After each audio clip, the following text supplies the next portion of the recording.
Hi mga karag-karag, welcome back to my vlog. So isang mainit na tanghali sa inyong lahat mula dito sa Lasak City, kasing init ngayon sa paghihintay sa resulta sa barangay election. At kasing init din ang mga pasabog na mga pachika ngayon sa mundo ng beauty pageant dahil wala na. Si uncle natin mga karag-karag, pumutak na naman ng pumutak ha. Agardo versus sa kaya ang face lock ni Kuragan. Kasi nga may nagkaraoke mga karag-karag, kaya bilisan ko lang talaga to, baka malate na naman ako.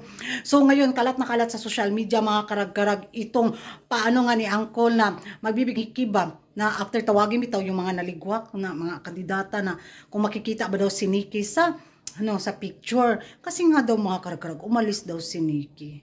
Grabe si uncle.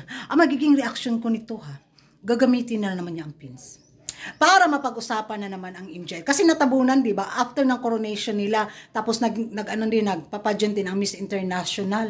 So walay, diretso, nilibing sa hukay ang papageant ni Uncle after ng kanilang papageant.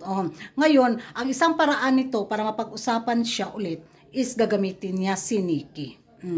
Diba? So, kasalanan na naman natin mga Pilipino kung bakit tayo napadala always ng wrong candidate daw sa pageant niya. Eh di wow! Ngayon, yung kanta na ang karaoke, mga karag-karag, ano yung magiging komento at reaction ninyo sa himutok ni Uncle tungkol nga dito laban sa ating pambato na lumaban sa Miss Grand International 2023. Sang-ayon ba kayo nito mga karag-karag? Ako hindi.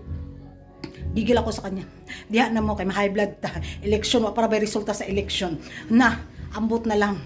Hay, uncle, ma-stress ang imong vogan nga lagom. Wag ang fins. Tapos na kami sa'yo. Diha na mo. Bye-bye.